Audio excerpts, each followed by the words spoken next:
ఇవాళ for the first time ever Ram Gopal Varma గారి సోదరి విజయలక్ష్మి గారితో మాట్లాడబోతున్నాం.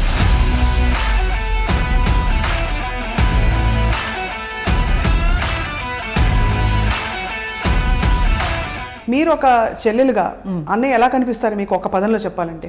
Heights of high. Ram Gopal Varma గారు అంటే అందరికీ రెబెల్లా కనిపిస్తారు. మరి మీ కుటుంబానికి ఎప్పుడు అలా అనిపించలేదా? తను బయటే అంత ధైర్యంగా చెప్తాడు కదా అందరితో. సో మీరందరూ ట్యూన్ అయిపోయారు. నేనైతే ట్యూన్ అయిపోయాను. రామ్ గోపాల్ వర్మ గారితో గ్రోయింగ్ అప్ ఎలా ఉంది? విపరీతంగా సినిమాలు చూసేవాడు. బెస్ట్ ఎపిసోడ్ నాకు గుర్తుంది ఏంటంటే, ఒక సినిమా ఉంది, ఫస్ట్ స్టార్టింగ్ ఒక ట్రైన్ బ్లాస్ట్ ప్లాన్ చేస్తారు విలన్స్. అంటే ఎప్పుడో ఒక 40 years బ్యాక్, ఇప్పుడు కాదు అది. మావయ్య నేను రాము వెళ్ళాం. మావయ్య నాకు ఒకటి అర్థం అవ్వలేదు ఆ సినిమాలో. రాము గారు డైరెక్టర్ తప్పు అని చెప్పాడు. పైగా మొన్న ఒక అబ్బాయి బ్లడ్ టెస్ట్ కోసం వచ్చాడు. బ్లడ్ టెస్ట్ ఎంతసేపు చేస్తారు, అది కూడా సెకండ్ సీన్.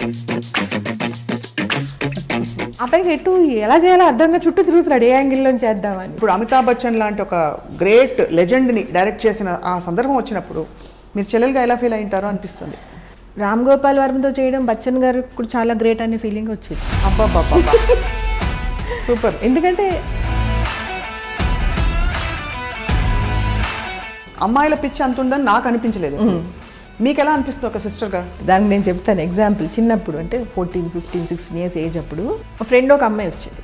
ఆ అమ్మాయిని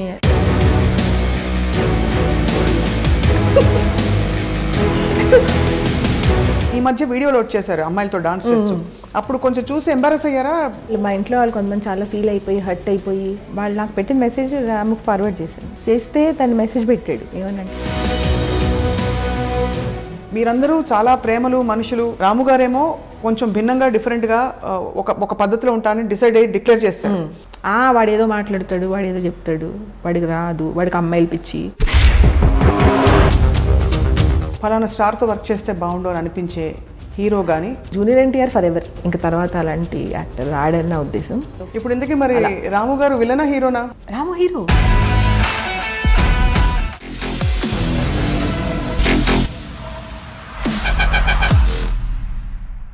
hello and welcome to this very very special conversation.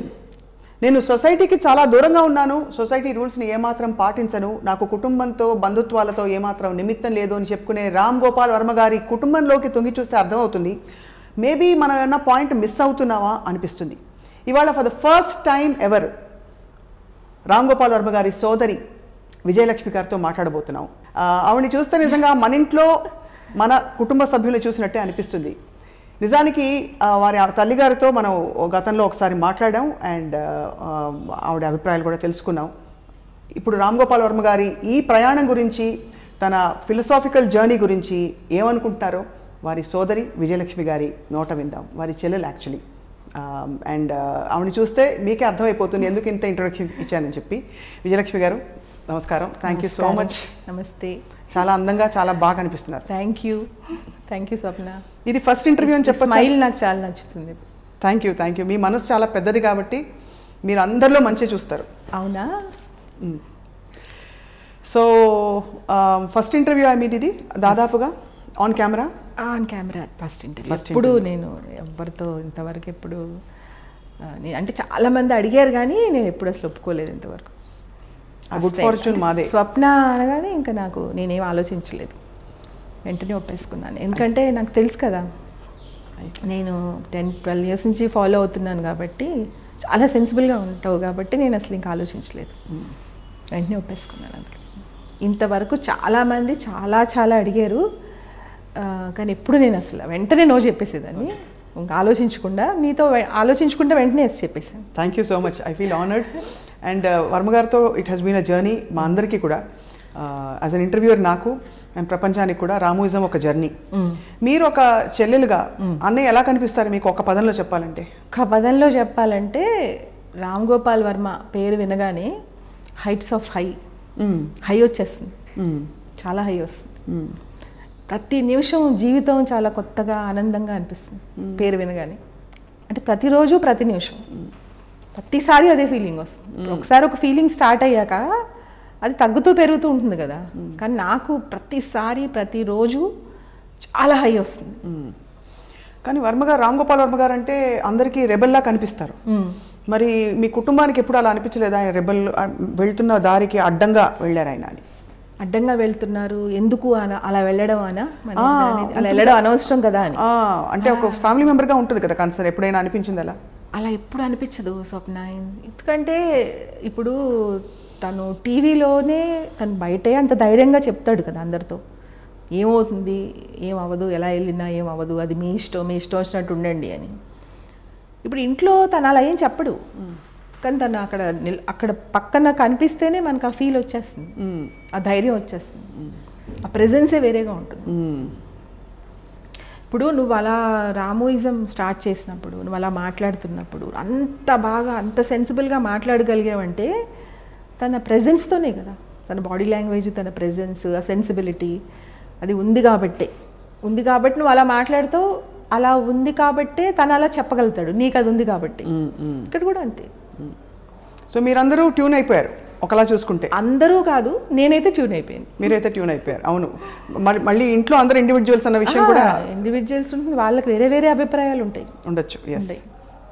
నేనైతే అంటే ఇప్పుడు చాలా మందితో ప్రాబ్లం ఏమవుతుందంటే బ్రదర్ కాబట్టి అయిపోయాను అనుకుంటారు. అది అవును, అది అంటే దానికి నేను ఎక్స్ప్లెనేషన్ ఇచ్చినా అది అతుకుతుందో లేదో నాకు తెలియదు. కానీ ఒకవేళ తను బ్రదర్ కాకుండా ఎవరో అయినా కూడా నేను ఇంకా ఎక్కువ మాట్లాడేదాన్ని, ఇంకా ఎక్కువ చెప్పేదాన్ని. బ్రదర్ కాబట్టి ఇంకా ఎవరితో అంత నేను చెప్పాను కదా, ఎవరికి ఇంతవరకు ఇవ్వలేదు అని. ఇవ్వకపోవడానికి కారణం ఏంటంటే ఆయన ఎవరికి అర్థం కాదమ్మా. నేను ఇంతవరకు చూడలేదు. అర్థం చేసుకునే వాళ్ళు చాలా చాలా తక్కువ. నాకు తెలిసి అర్థం చేసుకునే వాళ్ళని వేళ్ల మీద లెక్క పెట్టచ్చు. అవునా? చాలా తక్కువ మందికి అర్థం అవుతుంది. అందుకే నేను ఎవరితో ఆర్గ్యుమెంట్ పెట్టను, ఎవరికి ఇంటర్వ్యూ ఇవ్వని కారణం కూడా అదే.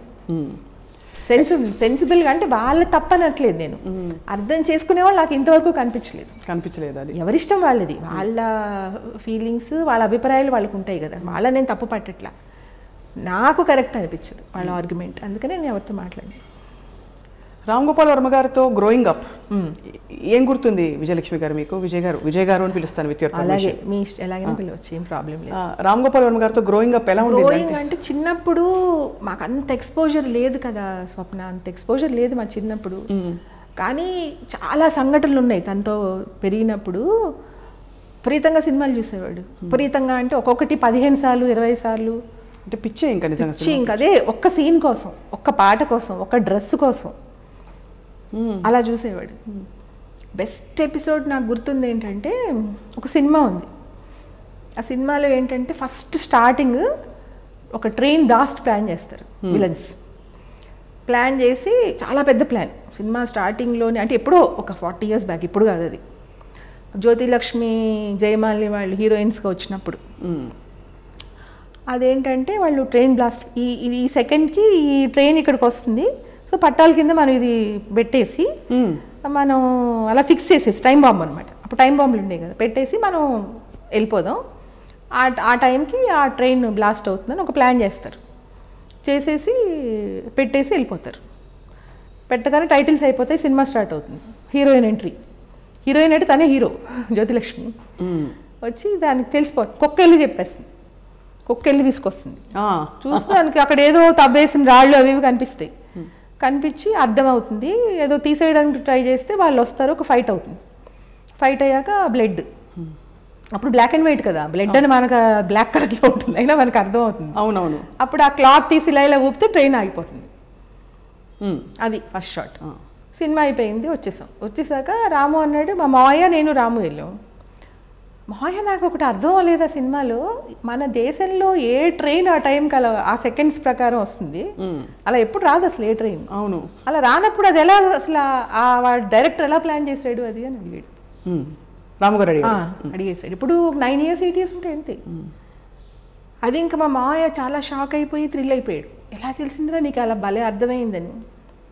నాకు అంత తెలియదు కదా, నేను అంత అమ్మ ఇంత తెలివా అని ఆశ్చర్యపోవాలని నాకు అసలు తెలియదు. అప్పుడు తర్వాత 2-3 years అయ్యాక అనిపించింది, అయ్య బాబాయ్ అసలు ఆ పాయింట్ ఎలా పట్టుకున్నాడు అని. డైరెక్టర్ తప్పు అని చెప్పాడు పైగా, అప్పుడు అంత డైరెక్షన్ అది కూడా తెలియదు కదా. అప్పుడు ఎన్నేళ్ళు ఉంటాయో అప్పుడు? 9-10 ఆ వయసులో ప్రతి షాట్ అలా చెప్పేవాడు. అలా పెట్టకూడదు, టాప్ యాంగిల్లో పెట్టాలి, అది పక్క నుంచి పెట్టాలి అని చెప్పేవాడు. ఇప్పుడు ఏం తెలుసు, కెమెరాలు ఏమీ తెలియదు కదా, అప్పుడేం ఎక్స్పోజర్ లేదు, బుక్స్ లేవు, సినిమాలు లేవు, డైరెక్షన్ తెలియదు, డైరెక్టర్ ఎవరు అవి కూడా తెలియదు. డైరెక్టర్ ఫాల్ట్ అని చెప్పాడు. అసలు ఎలా ప్లాన్ చేస్తారు, ఎలా చేస్తారు అన్నాడు. అప్పటి నుంచి కొంచెం నేను తను మాట్లాడేది అలా వినడం అలాగా. కాకపోతే నాకు చాలా తొందరగా పెళ్ళి అయిపోయింది, చిన్నప్పుడే పెళ్ళి వెళ్ళిపోయాను. దాంతోపాటు కొన్ని ఇయర్స్ లేను, ఒక 5-6 years.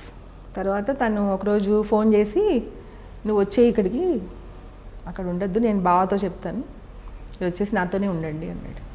మా ఇంట్లో ఏంటంటే పెద్ద పెద్ద డిస్కషన్స్ ఏమి ఉండవు, సింగిల్ లైన్స్ అన్నీ అంతే. నువ్వు వచ్చేయి, నువ్వు వద్దు, నువ్వు కావాలి, ఏదో ఒకటి చెప్పేస్తాను అంటే ఇంకంతే.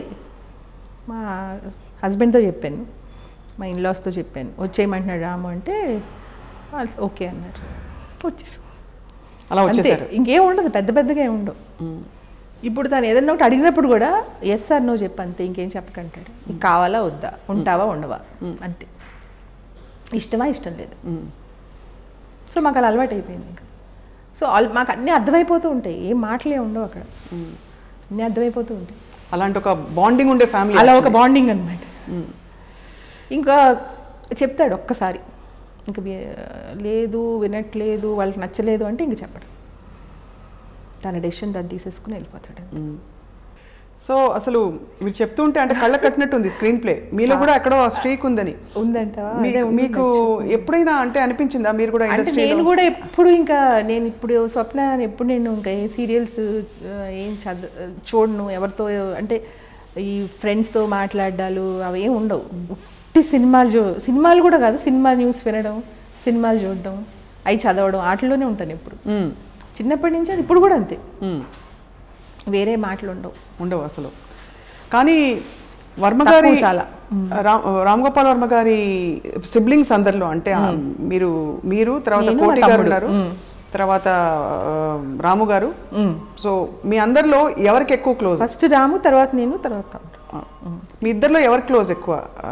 ఎవరికి రాము క్లోజ్ అంటే కోటి చాలా చాలా క్లోజ్, ఎందుకంటే తను చాలా ఇంటెలిజెంట్, రాము కన్నా ఎక్కువ ఇంటెలిజెన్స్. బాగా చదువుకున్నాడు, బాగా పుస్తకాలు చదువుతాడు, బాగా సినిమాలు చూస్తాడు, చాలా చాలా హైలీ ఇంటెలిజెంట్. అందుకని డిస్కషన్స్ అన్నీ దాంతోనే ఎక్కువ పెడతాడు. కానీ కోటి గారు ఎప్పుడు కనిపించారు విజయ్ గారు, మీరు యాక్టివ్గా కనిపిస్తారు, అన్ని ఫంక్షన్స్లో వస్తారు మీరు, మీ అమ్మ? అవునవును, నేను కనిపిస్తాను. అమ్మ కూడా, అమ్మకు ఓపుకున్నంతసేపు వస్తుంది. నాకు చాలా ఇష్టం, నాకు చాలా నచ్చుతుంది రాము ఫంక్షన్స్ నచ్చుతాయి, ఎందుకంటే చాలా సెన్సిబుల్గా, చాలా అంటే క్యాజువల్గా ఉంటాయి అన్నీ, ఫంక్షన్లా ఉండదు. మొన్న కాంత్రీజా గారిది అయినట్టు ఆయన కూడా నాకు చాలా నచ్చేసారు, ఆయన చాలా క్యాజువల్గా, చాలా మామూలుగా. సో అది నచ్చుతుంది. తను రాడు బయటికి, ప్రసక్తే లేదు బయటకి అసలు. చాలామంది నాకన్నా ఎక్కువ ట్రై చేశారు తనతో మాట్లాడటానికి, కానీ ఇప్పుడు రాడు. రాముతో కూర్చుంటే మాత్రం వాళ్ళ డిస్కషన్ వాళ్ళు చాలా బాగుంటుంది. సో ఇంటెలిజెంట్ డిస్కషన్ చాలా, అంటే ప్రపంచంలో తెలియని విషయం ఉండదు. ఇంకా రాము అడుగుతాడు, అవును నాకు ఇది తెలియదు, అది ఏమైందని రాము అడుగుతాడు, అది ఏంటి అసలు ఎలాగా నాకు అర్థం కాలేదు అని, అంత ఇంటెలిజెన్స్. కానీ ప్రపంచానికి కనిపించేది మాత్రం వర్మ గారే, ప్రపంచానికి కనిపించేది తనే, రామ్ గోపాల్ వర్మ గారే. తను ఏంటంటే ఇంకా నెక్స్ట్ తను ఏమనుకుందో చెప్పేస్తాడు, అడిగేస్తాడు, తెలియపోతే తెలియదు అంటాడు, తెలిస్తే తెలుసు అంటాడు, అలా ఏమి ఉండదు కదరా. కోటి చాలా ఇంటెలిజెన్స్. మీరు ఎంత ట్రెడిషనల్గా కనిపిస్తున్నారు విజయ్ గారు. మీ ఇంట్లో కూడా నేను నాకు తెలిసినంత వరకు కొద్దిగా చాలా ట్రెడిషనల్, అంటే లిబరేటెడ్గా ఉన్నా కూడా ట్రెడిషనల్గా ఉంటారు చాలా. అంటే పద్ధతులు, కట్టుబొట్టు, భోజనం, అన్ని ఆహార వ్యవహారాలన్నీ కూడా ఒక పద్ధతి ప్రకారం జరుగుతాయి. మరి ఇంత భిన్నంగా కనిపించే రాము గారు, ఆయన్ని మీరు ఎలా యాక్సెప్ట్ చేసుకుని ఆయన మార్పులు, అంటే ఆయన డయట్ మొదలుకొని అన్నీ కూడా మీరు ట్యూన్ ఇన్ అయిపోయారు, అది ఎలా సాధ్యమైంది మీకు? అది ఎలా సాధ్యం అంటే తను యాక్చువల్గా ఇంట్లో మామూలుగానే ట్రెడిషనల్గానే ఉంటాడు, అలా ఏం ఉండదు. ఇప్పుడు ఆ భోజనం ఉండనుకో, మన ఈ తనేమి స్పెషల్గా వేరే టైప్ ఏం కాదు, ఇదే భోజనం. చిన్నప్పుడు మా అమ్మ ఏం పెట్టేదో ఇప్పుడు అదే. కాకపోతే తను అసలు ఏం తింటున్నాడో కూడా తెలియదు, అక్కడ పెడితే తను నచ్చితే తింటాడు, నచ్చకపోతే వదిలేస్తాడు. అసలు ఏం ఉండదు ఇంట్లో, చాలా మామూలుగా, చాలా క్యాజువల్గా పని అయిపోవాలంతే. పనికి అడ్డొస్తే తప్ప, తన పనికి మనం అడ్డొస్తే తప్ప దేనికి ఏమంట అసలు ఏమన్నా జరగని, ఏమన్నా అయిపోయి అస్సలు. ఒక పెద్ద కష్టమైన విషయం అంటే రాము గారు లాంటి వ్యక్తితో ఉండడం, బికాజ్ ఏమి అడగరు, చెప్పరు, డిమాండ్ చేయరు, కాబట్టి మీరే తెలుసుకుని అన్నీ చేయాలి. కరెక్ట్ సో తెలుసుకోవాలి. ఈ ప్రాసెస్లో మీరు చేసేవేవి కూడా దానికి హర్ట్ అవ్వకూడదు. సో హర్ట్ అయితే చెప్పేస్తారా ఎలాగా మీరంటే అది ఎలా అండర్స్టాండింగ్ తెచ్చుకున్నారు? తను హర్ట్ అయితేనా? హర్ట్ అవ్వడం ఏమి ఉండదు, నచ్చకపోవడం ఉంటే ఇది వద్దులే అంటాడు. నాకు నచ్చదు అలా ఎందుకు చేశారు డిస్కషన్ అయితే ఉండదు. డిస్కషన్స్ ఇంకా ఈజీ అయితే మెసేజ్ పెట్టేస్తాడు, నాకు వద్దు నాకు కావాలి అది. సపోజ్ ఇప్పుడు అమ్మకి బాగాలేదు అంటే నేను అసలు చెప్పను, ఎందుకు మళ్ళీ తన పనిలో ఉంటాడు అని చెప్పలేదు అనుకో తను తెలిసిపోతుంది, ఎవరు చెప్పక్కర్లేదు. బాంబేలో ఉన్నా కూడా తెలిసిపోతుంది. ఎలా తెలుసుకుంటారు? అది తెలిసిపోతుంది అంతే, ఇంకా తనకు అర్థమవుతుంది. అదే మరి అది చాలా అది ఏదైనా మనం ఏం మాట్లాడాలనుకుంటున్నాం కూడా తెలిసిపోతుంది. నేను ఒకటి ఏదైనా అడగాలి, అడిగితే తనకి ఏదైనా డిస్టర్బెన్స్ అవుతుందా అని మేము ఆలోచిస్తూ ఉంటే నేను అడగను, తొందరగా ఆలోచిస్తూ ఉంటాను ఇంకా అడుగుదామా వద్దా అని. ఏంటి అని అడుగుతాడు, నేనేం అనలేదు అసలు అంటాను. అనమాట నేను మాట్లాడకుండానే అంటే ఏదో చెప్పాలని చెప్పలేకపోతున్నారని కూడా అర్థమైపోతుంది.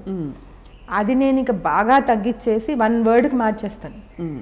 సపోజ్ అమ్మకి నేను చూడాలని ఉంది, అమ్మకి బాగాలేదు అవన్నీ ఏం చెప్పను, ఇంకా నేను చూడాలని ఉంది, కెన్ యూ మీట్ అమ్మ అని పెడతాను అంతే. మెసేజ్ పెడతారు అంతే. అన్ని అంటే తగ్గించి అంతలో పెట్టేస్తాను అనమాట.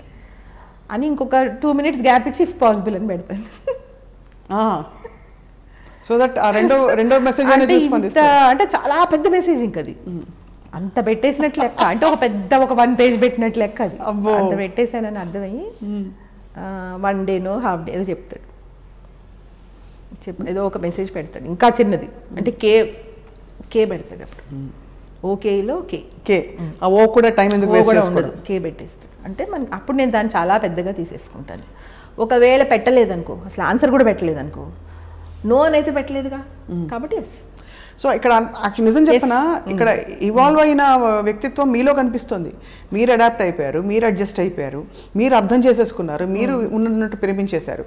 కాబట్టి మీ పరిణితి కనిపిస్తుంది ఇక్కడ. రాము గారు అఫ్కోర్స్ అందరికీ ప్రపంచానికి తెలుసు, అదే ఉంటుందేమో స్వప్న, మరి అదే ఫ్యామిలీలో తనది, ఇంకా తనని చూస్తూ కానీ చాలా పవర్ఫుల్ ప్రెజెన్స్ కదా రాము గారు. చాలా అదే చెప్తున్నాను కదా, పవర్ ఉంటుంది అక్కడ, తన పవర్ అక్కడ కనిపిస్తూ ఉంటుంది. తన అక్కడ ప్రెజెన్స్లో చాలా పవర్ ఉంటుంది. వచ్చి అక్కడ ఉంటే ఏదో ఒక ఔరాలాగా చుట్టూ తిరుగుతూ ఉంటుంది, ఏదో వేరేగా అనిపిస్తుంది ఇల్లు.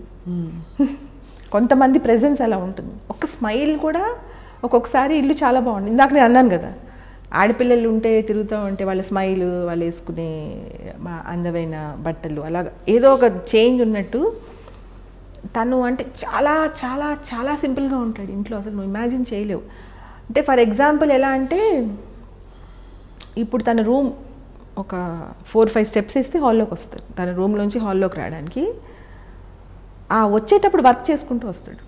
అంటే 2-3 seconds, అవును 2-3 seconds వర్క్ చేసుకుంటూ వస్తాడు. ఎందుకు వేస్ట్ చేయడం ఆ టైం అని. అప్పుడు నువ్వు అది ఎలా డిస్టర్బ్ చేస్తావు? అసలు మామూలు విషయాలు చేయలేం కదా, కామన్ సెన్స్ అది. అప్పుడు వచ్చాక మొన్న ఒక అబ్బాయి బ్లడ్ టెస్ట్ కోసం వచ్చాడు. వస్తే బ్లడ్ టెస్ట్ ఎంతసేపు చేస్తారు? అది కూడా సెకండ్స్. అంత రెడీ పెట్టేసి ఉంచాడు, చెయ్యి ఇచ్చేసి వర్క్ చేసుకుంటున్నాడు. ఆ పైకి ఎటు ఎలా చేయాలో అర్థంగా చుట్టూ తిరుగుతున్నాడు, ఏ యాంగిల్లో చేద్దామని. నేను పర్లేదు చేసేయను నేను. ఇంకా వాడికి అసలు అదేంటి బ్లడ్ టెస్ట్ చేసినప్పుడు సార్ వర్క్ చేస్తున్నారండి అంటే, మరి అందుకే ఆయన అలా ఉన్నారు, అన్ని సినిమాలన్నీ చేయగలరమ్మా అని. అలా ఉంటుంది. నేను ఇంతవరకు 30 yearsలో స్వప్న బ్రేక్ తీసుకోవడం చూడలేదు వర్మగారు అస్సలు. బ్రేక్ ఒక్కసారి 31st December 31st అనుకోకుండా ఇక్కడ ఉండిపోయాడు. మామూలుగా అయితే బాంబేలో ఉంటాడు కదా. చెప్పాడంట, దయచేసి నాకు ఎవరు హ్యాపీ న్యూ ఇయర్ చెప్పొద్దు, ఐ కాంట్ స్టాండ్ దట్ అని. ఇంటికి వచ్చేసి ఇంట్లో ఉండిపోయాడు. ఉండిపోతే కానీ బయట నుంచి వినిపిస్తూ ఉంటాయి కదా, 12 అయ్యాక అందరూ అరవడాలు హ్యాపీ న్యూ ఇయర్ అని అవన్నీ వినిపించేసినాయి. అంటే ఇంకా పొద్దున్న అయ్యేప్పటికి ఎలా అయిపోయాడంటే ఒక పేషెంట్ లాగా అయిపోయాడు. అంటే అవన్నీ భరించలేక రాత్రంతా రూమ్లో ఉండిపోయాడు కదా, బయటకు రాకుండా. ఏదైతే తను భరించలేక ఉండిపోయాడో అది మొత్తం రూమ్లోకి వినిపించేసి టయర్డ్గా అయిపోయాడు. ఫస్ట్ నేను తను టయర్డ్ అవడం అది ఒకసారి చూశాను. అప్పటి నుంచి ఇంక రూమ్లో ఉన్న బయట ఉన్న సౌండ్స్ వినిపిస్తాయని ఇంకా బయటే ఉండడం స్టార్ట్ చేశాడు. ఈ మధ్య 2-3 years నుంచి ఇక్కడే ఉన్నాడు కదా, అర్థమైంది నేను తప్పించుకోలేను అని. అలా. సో ఇన్నేళ్ళు మీరు కలిసి పెరిగిన రోజుల్లో తర్వాత కానీ మీరు మాట అనుకుని మామూలుగా అన్న చెల్లెళ్ళకి జరుగుతూనే ఉంటుంది అలగడం, చెల్లెలు అలిగి లేకపోతే ఇలాంటివి జరుగుతుంటాయి. రెండోది మీకు చాలా మీ గురించి తెలిసిన ఒక విషయం, ఇఫ్ యూ పర్మిట్, రాఖీ కట్టే సంఘటన చాలా క్యూట్గా మీరు ఎలా కట్టారు అని. సో ఫస్ట్ అసలు మీ ఇద్దరికి ఏమన్నా పోట్లాట్లు ఎప్పుడైనా అయ్యాయి? పోట్లాట్లు అంటే అదే నాకు అర్థమైంది, పోట్లాటలు అనేది ఉండదు. ఒకటి తను ఏం చెప్తాడంటే నాకు అలా డిప్రెస్ అవ్వడాలు ఏడవడాలు ఇష్టం ఉండదు అని ఎప్పుడు చిన్నప్పటి నుంచి చెప్తాడు. కానీ మనకి కొన్ని సందర్భాల్లో ఇప్పుడు నాన్నగారు చనిపోయినప్పుడు అలా అప్పుడు ఇంకా ఏడుపు ఆగదు కదా. అవును. అప్పుడు ఏం చేసాడంటే ఇంకా ఏడ్చే అవకాశం లేకుండా చేసేసాడు. ఇంట్లో ఎవరు బయట వాళ్ళు వచ్చి చూడడానికి వీల్లేదు, అమ్మని చెల్లిని కలవకూడదు, కలిస్తే ఏడుస్తారు కదా, మళ్ళీ ఎమోషనల్ అవుతాం కదా. సో ఆపేసాడు బయట ఇద్దరు మనుషులను పెట్టి ఎవరు రాకుండా. మా అమ్మ ఏడిస్తే మా చెల్లి ఏడిస్తే నాకు ఇష్టం ఉండదు, ఇంకా ఎవరు రావద్దు అని.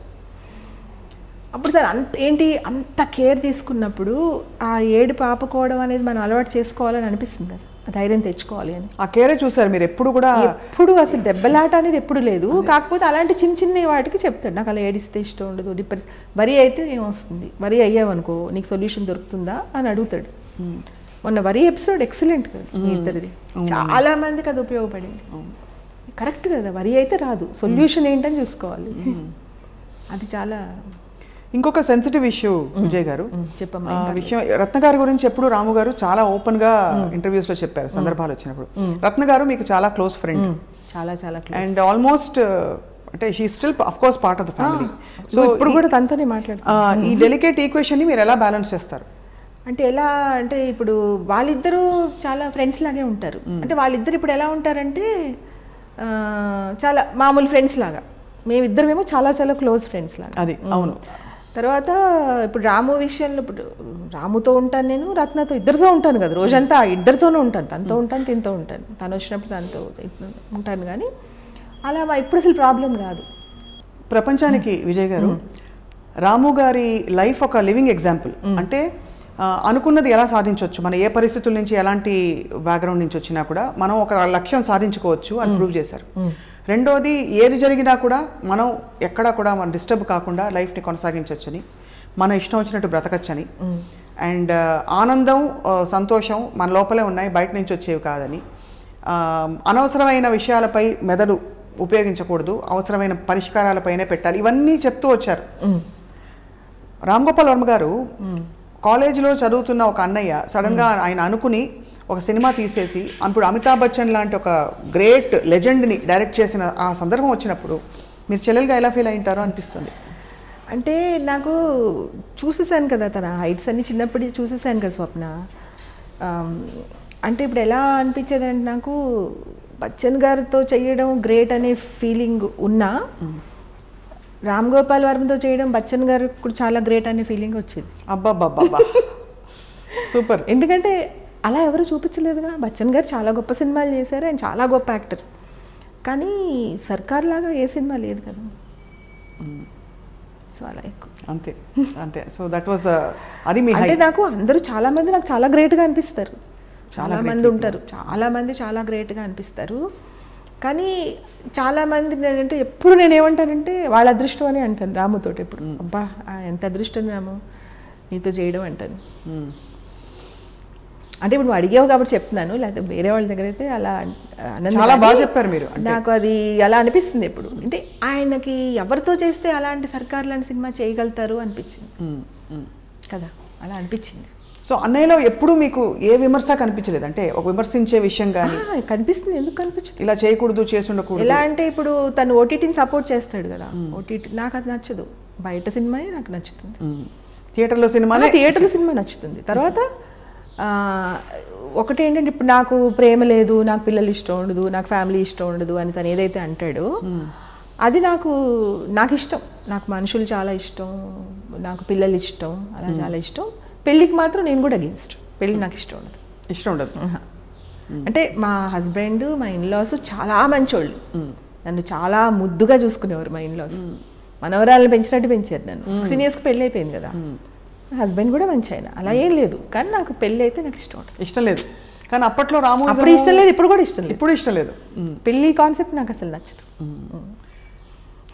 కానీ రాము గారు రాముయిజంలో చూసిన తర్వాత ఆబ్వియస్లీ కొంచెం ప్రభావం పడుతుంది కదా. అవును. మరి రెండింటిని ఎలా సమాధానపరుస్తారు? ఒకవైపు మీరు మ్యారీడ్, చక్కగా చాలా devoted daughter law, devoted wife, devoted daughter, devoted sister, అన్ని విధాల. ఎందుకంటే వాళ్ళని నేను మళ్ళీ మంచి చెప్పాను కదా, దాన్ని చాలా ముద్దుగా ప్రేమగా చూసుకుంటారు. ఇన్లాస్ అని మర్చిపోయి ఒక అమ్మమ్మ తాతయ్యలాగా అనుకుంటారు, అలా చూసుకుంటారు మీరు. అలా చూసుకుంటారు. ఆ బంధుత్వాలు అంటే తీసేసి వాళ్ళు నన్ను ఆ ఫీలింగ్ రానివ్వరు. నన్ను దేనికి అడ్డు కోడలు అని అనరు. ఇష్టం వచ్చినట్టు నువ్వు వెళ్ళిపో, నువ్వు పడుకో, ఇప్పుడు నేను ఇలా బయటకు వస్తున్నానంటే వెళ్ళిపోమ్మా, నువ్వు మళ్ళీ రాకు, మేము చూసుకుంటావులే అంటారు. మళ్ళీ అలా అది అలా కాబట్టి నాకు ఎప్పుడు అలా వాళ్ళ వల్ల అయితే ఏం ప్రాబ్లం లేదు. కానీ మామూలుగా నా అభిప్రాయం మాత్రం పెళ్ళి అనేది నేను కూడా అగేన్స్ట్.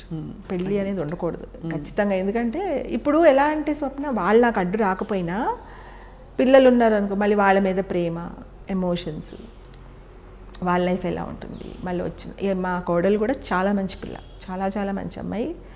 వాళ్ళ పేరెంట్స్ మంచోళ్ళు, అందరూ మంచోళ్ళు. నాకు పెళ్లి చేసుకున్నందుకు వచ్చిన ప్రాబ్లమ్స్ యాక్చువల్గా ఏం లేవు, కానీ పెళ్లి ఇష్టం లేదు. ఎందుకంటే ఆ బంధాలు వద్దు, కానీ మనుషులు ఇష్టం, చాలా ఇష్టం. మనుషులు చాలా మంది ప్రేమించడం ఇష్టం. అంటే ప్రేమించడం అంటే అమ్మాయి అబ్బాయి ప్రేమలు కాదు, వాటి మీద నాకు నమ్మకం ఉంటుంది. జనరల్గా బంధుత్వాలు కూడా కాదు, కొంతమంది నచ్చుతారు, వాళ్ళ మీద చాలా ప్రేమ. పిల్లలంటే ఇష్టం చాలా. పిల్లలు అంటే చంటి పిల్లలు కాదు, ఇలా ఒక ఏజ్ పిల్లలు, మీ ఏజ్ పిల్లలు అంటే చాలా ఇష్టం. వాళ్ళతో ఒకలాగా మాట్లాడడం చాలా ఇష్టం. అర్థమవుతుంది. కానీ పెళ్లి కాదు, మనసు పెళ్లి కాదు. ఒక విధమైన అలా రాము ఒక్కడే ఉండడం నాకేం నచ్చదు. ఎందుకు ఒక్కడే ఉండడం, అందరితో ఉండొచ్చు కదా అనిపిస్తుంది. తను ఇచ్చిన ఆన్సర్ మళ్ళీ నాకు నచ్చుతుంది. బంధాలు పెట్టుకుంటే పని అవ్వదు అని. రైట్. ఇప్పుడు ఒక్క సెకండ్ వేస్ట్ చేయని మనిషి ఖచ్చితంగా మరి బంధాలు పెట్టుకుంటే టైం వేస్ట్ అవుతుందిగా. మరి ఆన్సర్ ఇచ్చేసాడు కదా అక్కడే. ఒక్క సెకండ్ వేస్ట్ చేయని మనిషి మీరు బాగున్నారా అంటాం కూడా వేస్ట్ అని అంటారు ఓపెన్గా. ఇప్పుడు నేను ఎంత తగ్గించేసి పెట్టిన మెసేజ్ తన వైపు నుంచి కే వచ్చింది. ఒక్కొక్కసారి కే కూడా రాదు. కే రాదంటే ఎస్ అని ఓకే అని అర్థం, నో అని అయితే పెట్టలేదు కదా. అదే కాబట్టి మీరు అలా నాకు అర్థమైంది. అంటే ఇప్పుడు పెట్టలేదు అంటే ఏంటి అర్థం? ఓహో నో అయితే కాదు కదా, ఖచ్చితంగా వస్తాడు. అమ్మ గురించనే కదా, ఏదైనా ఒక పని. చాలామంది అడుగుతారు ఏం పెట్టలేదు ఏంటి అంటే, ఏం పెట్టలేదు అయితే ఎస్ అంటాను అనమాట. నో అని పెడితే నో. అలా మీరు ఇప్పుడు నీతో మాట్లాడుతున్నాడు అనుకో రాము, ఎన్ని గంటలు మాట్లాడినా, అవును స్వప్నతో మాట్లాడడం కరెక్ట్, సెన్స్ ఉందిగా, వాళ్ళిద్దరు మాట్లాడుకున్నందుకు ఒక ఉపయోగం వచ్చింది. మాతో మాట్లాడితే ఏమొస్తుంది? మాట్లాడక్కర్లేదు అయ్యయ్యో అనుకుంటాను. అంత అన్కండిషనల్లీ లవింగ్ మీరు విజయ్ గారు. నిజంగా ఒక మాట అడుగుతాను, ప్రశ్న తప్పైతే మనం ఎడిట్ చేసేద్దాం, అలాగే లేదంటే కంటిన్యూ చేద్దాం, ఏం పర్లేదు అడుగు. అంత అమ్మాయిల గురించి మాట్లాడుతుంటారు ఇప్పుడు, అమ్మాయిల పిచ్చి అంత ఉందని నాకు అనిపించలేదు. మీకు ఎలా అనిపిస్తుంది ఒక సిస్టర్గా? మీరు అంత దగ్గరగా గమనించారు కాబట్టి, నిజంగా అంత అమ్మాయిల పిచ్చి ఉన్నట్టు కనిపిస్తారు, చెప్తారు పదే పదే అమ్మాయి గర్ల్ ఉమెన్ అని మాట్లాడతారు కాబట్టి, అది ఊరికే ఒక స్టేట్మెంట్ చేయడానికి అంటారా, అది నిజంగా వాస్తవం అంటారా? ఆయన ఖచ్చితంగా స్టేట్మెంట్. దానికి నేను చెప్తాను ఎగ్జాంపుల్. చిన్నప్పుడు అంటే 14, 15, 16 ఇయర్స్ ఏజ్ అప్పుడు మా ఫ్రెండ్ ఒక అమ్మాయి వచ్చేది మా ఇంటికి, అనురాధ అని ఒక అమ్మాయి వచ్చేది. ఆ అమ్మాయిని అబ్బా మీ కళ్ళు ఎంత బాగున్నాయో అనేవాడు. అప్పట్లో అంత అమ్మాయి ఎదురుగుండా అమ్మాయిని కమెంట్ చేసేంత ధైర్యం ఎవరికి ఉండేది కాదు. అమ్మాయి చాలా మురిసిపోయేది, అబ్బా మీ అన్నయ్యకి నా కళ్ళు నచ్చినాయి అంటాను. తర్వాత నేను అన్నాను ఏంట్రాము అమ్మాయిని అలా, అమ్మాయికి అసలు మెల్లకన్ను అని. అలా ఎలా అన్నావు అన్నాను. అబ్బా ఏదో ఎఫెక్ట్ కోసం అన్నానులే, నేను అసలు చూశాను ఏంటి అన్నాడు చిన్నప్పుడు. ఇప్పుడు జయసుధ్ గారు, శ్రీదేవి గారు వాళ్ళు చెప్తారు. జయసుధ్ గారు అంటారు రాము గారు అందరిని అలా అనేస్తారండి, ఆయనకి ఏం ఉండదు అసలు. శ్రీదేవి గారితో అసలు మీరే అంటారు, జయసుధ్ నాతోనేమో అసలు మీరే అంటారు, నేనేం నమ్మను ఆయన చెప్పినవన్నీ సో అని అంటారు ఇప్పుడు జయసుధ్ గారు. మేము బ్యాంక్కి వెళ్ళేవాళ్ళం నేను రాము కొన్ని రోజులు. నాకు అది బ్యాంక్కి వెళ్ళి డబ్బులు డ్రా చేసుకోవడం రాదు, దాన్ని తీసుకెళ్ళేవాడు. అక్కడ క్యాషియర్ ఒక అమ్మాయి ఉండేది. ఆ అమ్మాయి కొంచెం అప్పుడే జస్ట్ జాబ్లో జాయిన్ అయ్యింది, చిన్నపిల్ల. మీ స్మైల్ చాలా బాగుందండి అన్నాడు వచ్చేప్పుడు. ఇంకా అమ్మాయి అసలు తర్వాత రాము రాకపోయినా తెగ స్మైల్స్ ఇచ్చేసి తెగ మురిసిపోయి, కానీ ఎఫెక్ట్ అమ్మాయి సంతోషంగా ఉంటుంది కదా. అలా ఏదో ఒక మాట చివరిలో అనేసాడు అనుకో పని అయిపోయాక, ఇంకా వాళ్ళు అందులోనే ఉంటారు. అయిపోయింది. అసలు ఎంత క్యూట్ గా అర్థం చేసుకున్నారంటే చాలా రాము గారిని నిజంగా. బట్ ఎందుకు చేస్తారు అనేవాడు చిన్నప్పుడు, అసలు నువ్వు వైజయంతిమాలలో ఉంటావు అనేవాడు. అంటే రాము మా అమ్మ అనేది, రాము నీకు చెల్లెల మీద ఎంత ప్రేమ ఉంటే మాత్రం అలా అనకు, వినేవాళ్ళకి బాగుండదు అని. వినేవాళ్ళకి ఎందుకమ్మా, దానికి బాగుంటుంది కదా అనేవాడు. అన్నాడంట. ఎవరో ఏమనుకుంటే ఎందుకు, నా చెల్లెలు హ్యాపీగా ఉంటుంది కదా అని. అలా ఏదో ఒకటి అలా. ఇప్పుడు మనకి తను కావాలని ఇలా మనల్ని ఇంప్రెస్ చేయడానికి అంటున్నాడు అని తెలిసినా కూడా హ్యాపీగానే ఉంటుంది. ఇప్పుడు జయసుధ గారు శ్రీదేవి గారు అలా అన్నా కూడా ఆవిడ అంటారు, నాకు తెలుసు రాము అందరితో అలాగే మాట్లాడతాడని నాకు తెలుసు, బట్ స్టిల్ ఐఎమ్ హ్యాపీ అంటారు. అవును, స్టిల్ దేర్ హ్యాపీ. ఎందుకంటే ఎక్కడో మళ్ళీ ఆ జెన్యూన్, అందులో ఏమీ మిస్బిహేవ్ ఉండదు కదా, ఎవరన్నా అలా అనేస్తారు. సో అంటే మీరు అన్నది చాలా బ్యూటిఫుల్గా అర్థం చేసుకున్నారు. అలాగనమాట. అండ్ మొన్న ఈ మధ్య వీడియో లోడ్ చేశారు అమ్మాయిలతో డాన్స్ చేస్తూ, అప్పుడు కొంచెం చూసి ఎంబారస్ అయ్యారా మీరు? లేకపోతే నేను అస్సలు అవ్వలేదు. నేను ఎలా అంటే మా ఇంట్లో వాళ్ళు కొంతమంది చాలా ఫీల్ అయిపోయి చాలా హర్ట్ అయిపోయారు. ఇంకా మామూలుగా కాదు, అంటే బెంగ పెట్టేసుకుని ఇంకా ఏడవడం ఒకటే తక్కువ. అంటే అప్పుడు నేను అది వాళ్ళ మెసేజ్ వాళ్ళు నాకు పెట్టిన మెసేజ్ రాముకు ఫార్వర్డ్ చేస్తే తను మెసేజ్ పెట్టాడు ఏమనంటే, ఇన్ని సంవత్సరాల నుంచి నన్ను చూసి నేనేంటో తెలిసి మన ఇంట్లో వాళ్ళే అలా అనుకున్నారు, నేనేదో ఎఫెక్ట్ కోసం చేస్తూ ఉంటాను అవన్నీ అన్నాడు. అది నాకు అర్థమైంది రాము, ఊరికే నేను జోక్గా పెట్టాను నీకు అన్నాను. అస్సలు అనిపించదు స్వప్న, ఎందుకంటే ఇప్పటి వరకు ఒక్క అమ్మాయి కూడా ఎప్పుడు అసలు తన మీద కంప్లైంట్ చేసిందా, నాతో మిస్బిహేవ్ చేశారు, నన్ను ఇలా అడిగారు, నువ్వు ఒప్పుకుంటేనే నేను నీకు అవకాశం ఇస్తాను అని ఎవరైనా ఎప్పుడైనా ఇంతవరకు ఒక కమెంట్ చేయలేదు 30 yearsలో? ఎప్పుడు చేయలేదు. అప్పుడే తను ఏంటో తెలిసిపోయింది కదా. అంటే నేనేమనుకుంటానంటే ఇప్పుడు చాలామంది అడుగుతూ ఉంటారు రాముని, నన్ను పెట్టుకోండి సార్ మీ సినిమాలో అని, 100,000 మంది అడుగుంటారు ఈ పాటికి. అప్పుడు రాము ఒక్కొక్కసారి టైం ఉంటే చెప్తాడు, లేదు నేను తర్వాత చూస్తాను అలా. ఒక్కొక్కసారి టైం లేనప్పుడు నో అని చెప్పేస్తాడు రూడ్గా. వాళ్ళు హట్ అయ్యేనా పెట్టచ్చు కదా. నన్ను ఆయన కండిషన్ పెట్టారు, నేను అందుకే ఒప్పుకోలేదని రాము మీద వేసి ఇచ్చి తిరిగి, అలా కూడా ఇప్పటివరకు ఎవరు అనలేదు. చాలామంది అలా చేస్తారు, హర్ట్ అయిపోయి ఇంకోలా పెట్టేస్తారు. ఇప్పుడు రాముకున్న రెప్యుటేషన్ అలా పెట్టేయచ్చు కదా, నమ్మేస్తారు కూడా ఎవరన్నా. అవును, నన్ను ఇలా కండిషన్ పెట్టారు, ఒప్పుకుంటేనే నేను పెట్టుకుంటాను సినిమాలో అన్నారు, అలా కూడా ఎవరు అనలేదు ఇప్పటి వరకు. ఎవరు అనలేదు ఇప్పటివరకు, నేను వెళ్ళలేదు. అవును, ఎప్పుడు అసలు రాలేదు. అండ్ చాలా అక్కడే దాని ఏంటో అర్థమైపోయింది కదా. చాలామంది చెప్తారు, లేదండి అలా అడిగారు ఆయన అందుకే నేను ఇంకెళ్ళడం మానేశాను అని చెప్తారు. పేరు ఎందుకు లేండి, ఒక ఆయన ఇలా అడిగారు అని చెప్తారు కొంతమంది. ఎవరో ఒక అమ్మాయి, మాకు తెలిసిన అమ్మాయి ఇలా అడిగిందన్నమాట, కొంచెం ఆయన పరిచయం చేయరా ఒకసారి, ఇది డిజైనర్లా, కాస్ట్యూమ్ డిజైనర్ లాగా. వెళ్తే ఆయన అన్నారంట, ఆయన తల కూడా ఎత్తలేదు, ఏదో రాసుకుంటున్నారంట, రాసుకుంటూ తల ఎత్తకుండా, సరే ఈవినింగ్ గెస్ట్ హౌస్కి వచ్చాయమ్మా మాట్లాడుకుందాం అన్నారంట. అంటే గెస్ట్ హౌస్కి అర్థం లేదు అమ్మాయికి. ఎందుకండి అంటే అది కూడా అర్థం అవ్వలేదా, నువ్వు డిజైనర్ ఎలా అవుదాం అనుకున్నావు, అర్థం చేసుకుని నువ్వు అక్కడికి వచ్చేసి నేను నీకు లొకేషన్ పెడతాను అని మళ్ళీ రాసుకోవడం మొదలుపెట్టారంట. ఇంకా అమ్మాయి బయటకు వచ్చేసి ఎందుకమ్మా ఏడుస్తూ, అడిగారు వద్దన్నావు అయిపోయింది కదా, మళ్ళీ దాన్ని ఏడవలసిన అవసరం ఏంటి అన్నాను. మీరు భలే ఈజీగా చెప్పేస్తారండి నేను ఎంత హర్ట్ అయ్యాను అని.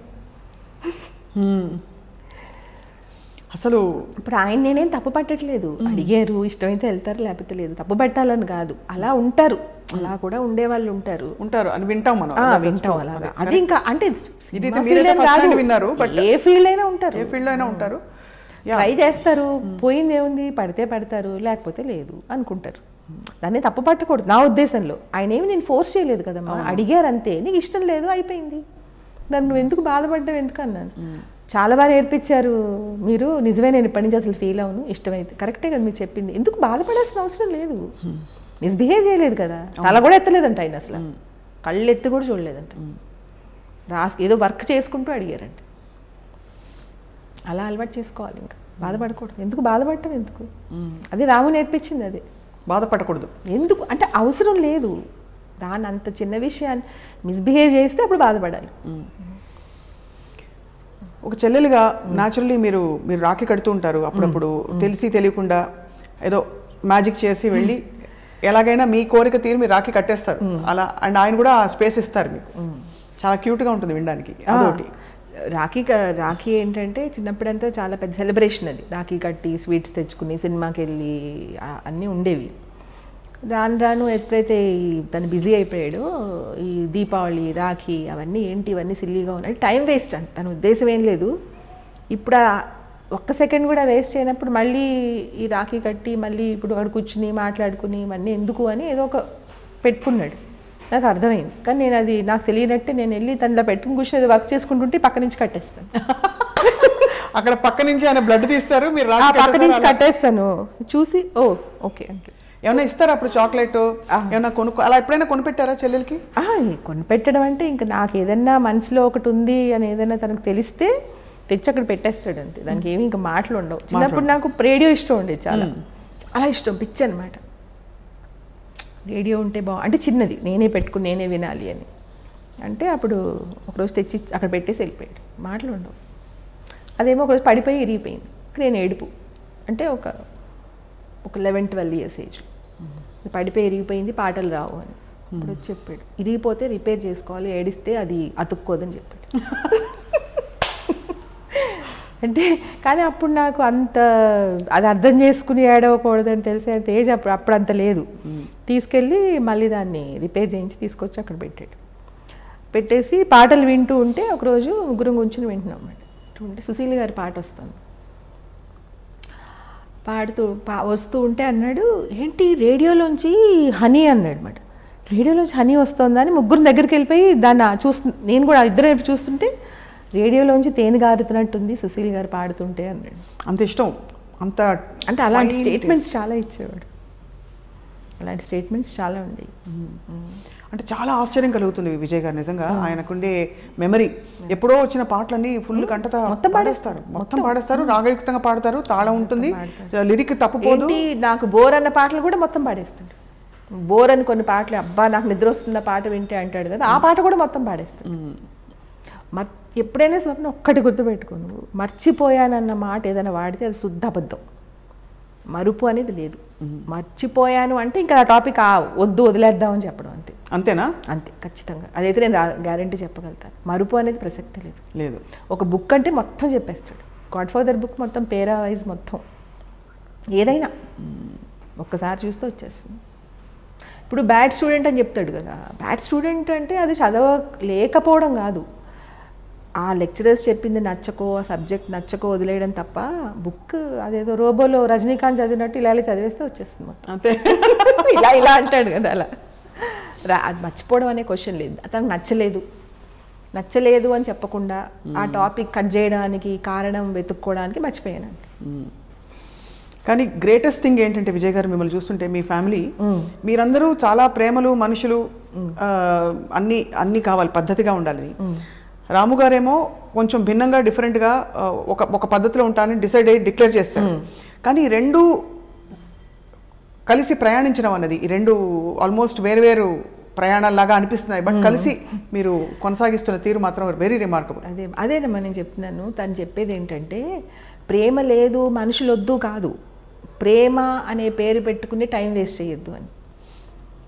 అది ప్రేమ పేరుతో టైం వేస్ట్ చేయకూడదు అనే ఉద్దేశంతో అనే మాటలు. నాకు ప్రేమ లేదు, నాకు మనుషులు వద్దు, అవి వద్దనే తప్ప, లేకపోవడం కాదు, మనుషులు వద్దనే కాదు, ఆ పేరుతో టైం వేస్ట్ చేయొద్దు. డిస్కషన్లు, ఆర్గ్యుమెంట్స్ అవన్నీ అనవసరం కదా, ఇంట్లోనే ఉంటే ఏదో ఒకటి ఉంటుంది కదా, ఆ ఉద్దేశంతో వద్దు అంటాడు తప్ప, ఇప్పుడు తన టైప్లో తక్కువ మాట్లాడి తక్కువగా ఉండి ఎవరి పని వాళ్ళు చేసుకుంటూ ఉంటే అప్పుడు తనకి ఏం ప్రాబ్లం ఉండదు. తన పనికి అడ్డు రాకూడదు, వాళ్ళ పని మానేయకూడదు. అది ఈ పనికిరాని ఎమోషన్స్ తోటి అది తను చెప్పింది. అది ఎవరికి అర్థం కాదు, అర్థం చేసుకున్నారు, అర్థం కాదు ఎవరికి. నాకు అర్థం అవుతుంది చాలా. నేనే మాట్లాడిన ఒక్కొక్కసారి, తను ఒకవేళ టైం ఇచ్చినా కూడా నేనే మాట్లాడిన. నాకు తెలుసు, ఎందుకంటే తెచ్చిపెట్టుకుని మన కోసం టైం ఇస్తున్నాడు అనే ఫీలింగ్ నాకే వచ్చేస్తుంది ముందు. తన టైం వాల్యుబుల్ కదా. ఇప్పుడు ఒక 1 అవర్ ఫ్లైట్ డిలే అంటే ఇంకొక కథ రాసేస్తాడు, ఇంకొక ప్రాజెక్ట్స్ రెడీ అయిపోతుంది తన ల్యాప్టాప్లో. అంత వాల్యుబుల్ మనిషిని మనం ఎవ్రీ సెకండ్ తనకి 1 సెకండ్ టైం వేస్ట్ అవ్వకూడదు అని చూసుకుంటున్నప్పుడు అది మనం కూడా చేయాలి కదా, మనం కూడా వేస్ట్ చేయకూడదు కదా. మీరు ప్రేమ చూపించే పద్ధతి అది. అర్థం చేసుకోవడం నాకు చాలా ఎవరి విషయంలోనైనా వాళ్ళు గ్రేట్ అవ్వడం కన్నా వాళ్ళు గ్రేట్ అని అర్థం చేసుకునే వాళ్ళు నాకు ఎక్కువ గ్రేట్. అర్థం చేసుకునే తెలివితేటలు ఉండాలి కదమ్మా, అది లేకపోతే ఇంకెందుకు. వాడు ఏదో మాట్లాడతాడు, వాడు ఏదో చెప్తాడు, వాడికి రాదు, వాడికి అమ్మాయిలు పిచ్చి, వాడికి సినిమాలు చేయడం రావట్లేదు, అలా ఏదో స్టేట్మెంట్స్ ఇచ్చేసినందుకు నాకేం కోపం రాదు. వాళ్ళకి అంతే అర్థమైంది, సరే వదిలేసి. ఇంట్లో వాళ్ళకి అర్థం అవుతుంది చాలామందికి. ఇప్పుడు నువ్వు మాట్లాడుతూ ఉంటే సెన్సిబుల్గా అనిపిస్తుంది. కొంతమందికి పాపం తెలియదు, కొంతమందికి అర్థమవుతుంది, కొంతమంది ఏంటంటే మొత్తం వినరు. రామోయిజం ఎపిసోడ్ మొత్తం చూస్తే దాని ఏం చెప్తున్నాడో అర్థమవుతుంది. నాకు పిల్లలు ఇష్టం లేదన్నాడు, చిచ్చి వీడిదే చూస్తామని ఆపేస్తే ఇంకంతే. పిల్లలు ఇష్టం లేకపోవడం కాదు, పిల్లలు ఉన్న మలాన కొన్ని పనులు అవ్వవు అందుకని పిల్లలు వద్దు తను చెప్పింది అది. ఇప్పుడు మొన్న ఏమన్నాడంటే ఈ వంట భోజనం ఇవన్నీ టైం వేస్ట్ కాబట్టి కిచెన్కి తాళం వేసేయమన్నాడు. మొన్న నా ఎదురుగుండానే మా బావ డాక్టర్ అనమాట, ఆయన అడిగాడు, బావ మనం అసలు టాబ్లెట్స్ ఏ వస్తున్నాయి కదా వేసేసుకోవచ్చు కదా అందరూ, ఎందుకు ఇంక ఈ వంట గంట ఇవన్నీ ఆపేయచ్చు కదా అని అడిగాడు ఆయన ఒకరోజు. అది స్పేస్లోకి వెళ్ళే వాళ్ళు అవి వేసుకుంటారంట, అది ఎవరో చెప్పారంట. అడిగితే ఆయన అన్నారు లేదు లేదు అది వేసుకోకూడదు, అది మంచిది కాదు అన్నారు. అవునా సరేలేండి అయితే. అది కూడా ఎందుకు టైం వేస్ట్ అని, అది కూడా టైం వేస్ట్ ఎందుకు మళ్ళీ వండడం, దాని బదులు ఇంకేమైనా మంచి పని చేయొచ్చు కదా. ఇప్పుడు తనకి ఎలా ఉంటుందంటే ఒక పని చేసి అది ఫ్లాప్ అయ్యి అది రూపాయి రాకపోయినా 10 ఏళ్ళు వేస్ట్ అయిపోయినా పర్వాలేదు, కానీ పని చేయాలి. అది పని చేస్తూ ఉండాలి. పని చేస్తూ ఏదన్నా నువ్వు చెట్టుకు ఆకుల కోసం లెక్క పెట్టేసినా పర్వాలేదు, కానీ ఒక పనిలో ఉండాలి. మీ హ్యూమర్కి అసలు మీకుండే అండర్స్టాండింగ్ కెపాసిటీకి మీరు అసలు సినిమా ఇండస్ట్రీలో ఉంటే ఎలా ఉండేదో. అఫ్కోర్స్ మీరు అర్లీగా పెళ్ళయింది అండ్ మీరు రాజుల కుటుంబం అంటే ఏమనుకోకండి, కొంచెం కన్సర్వేటివ్ గా. చాలా కన్సర్వేటివ్, ఖచ్చితంగా నచ్చదు, ఖచ్చితంగా నచ్చదు, అందులో డౌటే లేదు. ఎందుకంటే ఇప్పుడు ఇన్లాస్ మంచోళ్ళైనా వేరే వాళ్ళందరూ వచ్చి అంటారు ఏంటంటే మీ కాళ్ళు అలా మాట్లాడుతుంది అలా చేస్తుంది ఖచ్చితంగా అంటారు. సో చాలా కొంచెం ఇప్పుడు పర్లేదు, బట్ అంటే ఇప్పుడు పర్వాలేదు. ఇప్పుడు నా కొడుకు పెళ్ళి అయిపోయింది, నాకు ఏ కూతురు ఉంటే ప్రాబ్లం, అమ్మో వాళ్ళ ఇంట్లో ఇప్పుడు ఆ అమ్మాయిని కోడలుగా తెచ్చుకున్నాం అనుకో ఇప్పుడు ఎలాగా నన్ను భయపడతారు, కానీ నాకు ఆ ప్రాబ్లం లేదు కదా. అది బ్యూటీ. ఇప్పుడు చూడండి మీరు రామ్ గోపాల్ వర్మ గారి అంటే ఇవన్నీ ఛాలెంజ్ చేసే ఆ స్టేట్మెంట్లు వింటూ కూడా మీరు ఇంకా సమాజం పట్ల ఒక విధమైన అది గౌరవిస్తుంటున్నారు. అందరినీ గౌరవిస్తారు, నేను ఎవరిని ఏమనట్లేదు, అందరూ మంచోళ్ళు, ఎవరి అభిప్రాయం వాళ్ళది. అది అలా ఎలా అంటాం, ఎవరిష్టం వాళ్ళది, ఎవరి అభిప్రాయం వాళ్ళది. నేను నా అభిప్రాయం చెప్తున్నాను, నాకు అలా అంటే అర్థం చేసుకుంటే బాగుంటుంది కదా అనుకుంటాను. అది సో ఇప్పుడు అన్నయ్య కోసం రామోయిజం లాంటి ఒక సిరీస్ చేశారు, ప్రపంచానికి ఎన్నో విధాల. ఇప్పుడు మొన్న కాంతిరీసా గారి పుస్తకం కూడా చూశారు, అంటే అంతమందిని ఆయన కదిలించారు లోపల నుంచి. ఇప్పుడు ఒక మనిషి కదిలితేనే గారి పుస్తకం రాశారు. సో అది చూసినప్పుడు మీకు ఎలా అనిపిస్తుంది అంటే you are going in the same journey కాబట్టి ఆ టైంలో చాలా నచ్చుతుంది. అదే చెప్పాను కదా, నాకు హై వస్తుంది, హై యూ ఫీల్ వండర్ఫుల్. నాకు రాము సినిమా స్టార్ట్ అవగానే ఎవ్రీ బిట్ కొత్తదనం ఉంటుంది, ప్రతిదీ. అది బాగుందో బాగాలేదో ఎలా ఉన్నా కానీ బాగా గమనిస్తే ప్రతి ఫ్రేమ్లో కొత్తదనం ఉంటుంది, ప్రతి ఫ్రేమ్లో. అది చాలా హై వస్తుంది అది చూసి. అయ్యో వీళ్ళకి ఎందుకు అర్థం అవ్వట్లేదు అనుకుంటాను పక్కన వాళ్ళు చూసి. అలా అది చాలా నచ్చుతుంది. అది అంటే సీన్ రిపీట్ అయినా కూడా అందులో మళ్ళీ ఏదో వాళ్ళ బాడీ లాంగ్వేజ్లోనూ ఏదో ఒక కొత్తదనం ఉంటుంది, ఏదో ఒక హై వస్తుంది. ఆ విలన్ నడకో మాటో చూపో ఏదో ఒకటి. అందుకే విలన్స్ ఇష్టం. రాము సినిమాలో విలన్స్ చాలా నచ్చుతారు. అవును, విలన్లు రియల్గా ఉంటారు. అంటే విలన్లు ఒకటేలా ఉంటారు, హీరోలాగా అటు ఇటు మారరు, ఏడుస్తూ ఉంటారు కదా. ఇప్పుడు హ్యాపీగా ఉంటారు. అవును, అంటే వాళ్ళ లైఫ్ హ్యాపీగా ఉంటుంది, వాళ్ళు తప్పు చేసినా కూడా వాళ్ళైతే సంతోషంగా ఉంటారు. హీరో ఏంటంటే మంచిగా ఉండి ఎప్పుడు ఏడుస్తూ ఉంటాడు, నన్ను ఎవరు పట్టించుకోవట్లేదు, నాకు కష్టాలు. హీరో ఏంటంటే ఎవరిని పట్టించుకోడు, విలన్ ఎవరిని పట్టించుకుంటాడు కాబట్టి హ్యాపీగా ఉంటాడు, వాడు అనుకునేది చేస్తాడు. లాస్ట్లో చచ్చిపోయినా పర్వాలేదు, ఉన్నన్నాళ్ళైతే హ్యాపీగా ఉంటాడు. అది బాహుబలిలో రాణాలాగా. అది రాణా లైఫ్ అంతా బాగుంది కదా, లాస్ట్లో 4 దెబ్బలు తిని చచ్చిపోయాడు. కానీ పాప హీరోకి అన్ని కష్టాలేగా, 25 ఏళ్ళు వాళ్ళ అమ్మ జైల్లో, వాడు అక్కడెక్కడో అడవిలో. ఇప్పుడు ఎందుకు మరి రాము గారు విలనా హీరోనా లైఫ్లో? జనరల్గా రాము హీరోయే, కానీ కష్టాలు పడ్డారంటారా? కష్టాలు పడలేదు, కష్టాలు పడని హీరో. అలా ఉండాలి హీరో అంటే. నా ఉద్దేశం ఏంటంటే అలా ఉండాలి, హ్యాపీగా తను అనుకున్నది చేయగలగడం అంటే ఇంకంతకన్నా ఏముంటుంది, హ్యాపీ. అదే సక్సెస్ అని చెప్తుంటారు. అదే సక్సెస్, అదే హ్యాపీ. పైగా తను జెన్యూన్ కదా, నాటకం ఏముండదు, నిజం. అవును నేను అంతే. ఇప్పుడు వాళ్ళ డివోర్స్ అయినా కూడా ఎప్పుడు ఆ రోజు నుంచి ఈ రోజు వరకు ఎందుకు అంటే నేను బ్యాడ్ హస్బెండ్, తను మా కరెక్ట్ వైఫ్ అని చెప్పేస్తాడు. ఇంట్లో అదే చెప్పాడు, బయట అదే చెప్తాడు, తనతో అదే చెప్పాడు. ఎప్పుడు ఒకటే స్టేట్మెంట్, ఏమీ చేంజ్ ఉండదు అందులో. ఆ 30 years ఏజ్లో అదే చెప్తాడు, ఇప్పుడు అదే చెప్తాడు. Amazing, really. తను చాలా చాలా సిస్టమేటిక్, చాలా గ్రేట్, చాలా డీసెంట్. ఎప్పుడు మనసు కష్టమే లేదా విజయ్ గారు? అంటే వాళ్ళిద్దరి గురించి కావచ్చు, కుటుంబంలో అయ్యో ఇలా ఉంటే బాగుండేది కదా. కష్టం వేస్తుంది, చాలా కష్టం వేస్తుంది. ఎందుకంటే నాకు తెలుసు కదా వాళ్ళిద్దరు చాలా మంచోళ్ళు, చాలా ఇష్టపడి చేసుకున్నారు. మళ్ళీ తర్వాత వాళ్ళిద్దరు వేరే పెళ్లి చేసుకోలేదు. చాలా చాలా అనిపిస్తుంది డెఫినెట్గా. కానీ నేను వాళ్ళిద్దరిని మిస్ అవ్వలేదు. వాళ్ళిద్దరూ దూరం అయినా నేను తనతోనే ఉన్నాను. ఎప్పుడు రాముతో ఉన్నాను, తనతో ఉన్నాను. నేను మిస్ అవ్వలేదు. తను ఎక్కడికి వెళ్ళలేదు, ఇక్కడే ఉంది. తర్వాత ఇప్పుడు ఏమంటుందంటే తను నాకు రాము లేడు అనేది తప్ప నాకు చాలా బాగుంది లైఫ్. మా ఇంట్లో వాళ్ళందరూ, మా తమ్ముళ్ళు అందరూ మంచోళ్ళు. మిమ్మల్ని నేను ఎప్పుడూ వదులుకోలేదు. అందరం కలిసే ఉన్నాం. మంచి పాప, మంచి అల్లుడు. సో నా లైఫ్ బాగుంది. నాకు ఎప్పుడు ఆ ప్రాబ్లం రాలేదు. తను కూడా చాలా డీసెంట్. ఎప్పుడు ఏమీ రాంగ్ స్టేట్మెంట్స్ ఇవ్వదు. చాలా సెన్సిబుల్ అండ్ చాలా సెన్సిబుల్, రెస్పెక్ట్ఫుల్ అండ్ చాలా రెస్పెక్ట్. అంటే ఒక ఫ్యామిలీలో హార్మనీ ఎలా ఉండొచ్చో చూస్తుంటే అనిపిస్తుంది. ఫ్యామిలీలో అంటే ఎవరి దారి వారు ఎంచుకున్నా కూడా అందరూ ఎక్కడో మనసులో కలిసే ఉన్నారు. అది చూసి అన్నయ్య కోసం మీకు ఏమన్నా విషెస్ ఉన్నాయా? ఇలా ఇంకా ఇది చేస్తే బాగుండు, ఇలాంటి సినిమా తీస్తే బాగుండు అని కానీ, తను ఇలా సెటిల్ అవుతే బాగుండు అని కానీ. బికాజ్ రాము గారు ఎక్కడ సెటిల్ అవ్వరు. గోవాలో ఉంటారు, కట్ చేస్తే వరంగల్లో ఉంటారు, మళ్ళీ దుబాయ్ అంటారు, ఇంకోటి అంటారు. అది నాకు అలా ఎప్పుడు అనిపించింది స్వప్న. ఎందుకంటే రీజన్ ఏంటంటే తను చాలా సింపుల్ లైఫ్. అంటే ఇప్పుడు కింద పడుకోగలడు, నడిచి వెళ్ళిపోగలడు, ఫుడ్ లేకుండా ఉండగలడు, నిద్ర లేకుండా ఉండగలడు, ఎవరు లేకపోయినా ఉండగలడు. ఎంత సింపుల్ లైఫ్లోకైనా వెళ్ళిపోగలుగుతాడు. ఇప్పుడు ఏ సినిమా ఎలా అయినా తీసేయగలుగుతాడు. నాకు ఇలాగే సినిమా ఉండాలి, ఇలాంటి లైఫ్ ఉండాలి, నాకు వెనకాల సెక్యూరిటీ ఉండాలి, నేను ఇలాంటి బెడ్ ఉండాలి, ఇలాంటి ఫుడ్ ఉండాలి, ఏ కోరిక ఉండదు. చాలా ఇప్పుడు బయటకు వచ్చి కారు రెడీగా లేదనుకో, ఆటో ఎక్కేస్తాడు, ఆటో లేకపోతే నడిచి వెళ్ళిపోతాడు. అసలు ఏం ఉండదు యోగిలాగా. కానీ యోగిలకి, ఋషులకి కోపాలు ఉంటాయి. కోపం వస్తుంది వాళ్ళకి అనుకున్నది ఆ పని అవ్వకపోతే. దానికి కోపం కూడా రాదు. ఓహో ఇది అవ్వలేదా, సరే అప్పుడు నెక్స్ట్ ఇంకో పని ఏంటి చూ.